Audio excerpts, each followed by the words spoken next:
So here are the two hives. The orange is a little bit lax in activity there.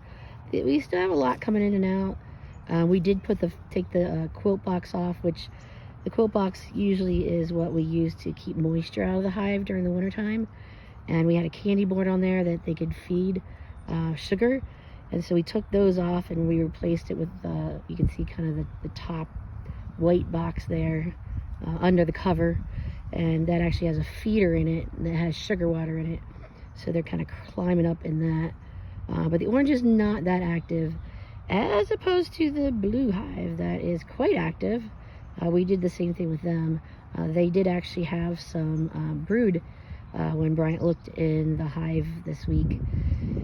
They look like they're actually doing orientation flights, and what that is where the bee kind of flies out or walks, steps out of the hive, and you can see them crawling up the front of the box. They'll actually fly backward, and then they'll kind of fly in zigzags so that they kind of learn their space and learn where they're at. And so that's called an orientation flight, and that often happens when you see new bees emerging.